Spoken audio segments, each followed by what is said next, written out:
Ja, vi vil nu lave en præsentation af filmen Inglourious Basterds, og formålet med den her film, det var så, at det er en fremstilling af, hvordan Hitler sådan også kunne have været blevet dræbt, fordi han blev jo ikke dræbt i virkeligheden, men ja, det her det kunne så have været sket, fordi folk ønskede, at det skulle ske.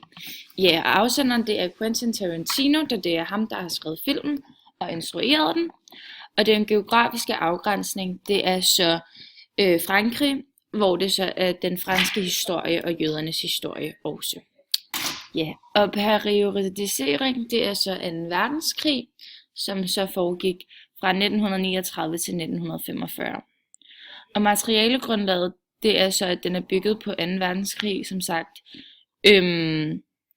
som så er virkeligheden, og så er det så, hvordan det så kunne have sket i virkeligheden.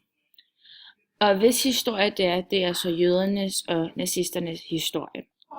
Forklaringsmåden, det er så dem, der sådan har været grunden til, at der sådan er en handling i filmen. Og det er så damen, der arbejder i biografen, som så hedder Bridget von Hammersmark.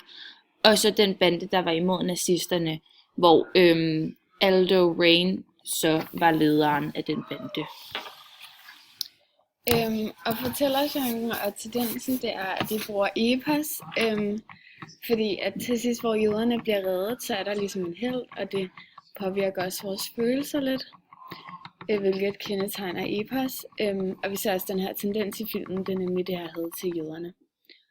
Og genren, der er noget komedie, de bruger humor, humoristisk sans, og så er det også en tragedie, fordi der sker nogle tragiske ting. For eksempel til sidst, det der med biografen, der dør hende der damen. Ja. Og så er der også romance i den, der er også noget kærlighed i den. Og det medie, de har brugt, det er en film, hvor de har brugt nogle historiske kilder til at skabe den her film.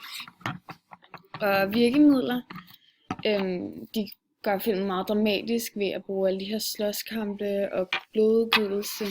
Og så bruger de mange bandeord, og musikken den passer også meget godt. Den er lidt dramatisk, og så er der også de her følelser, som også er en god virkemiddel.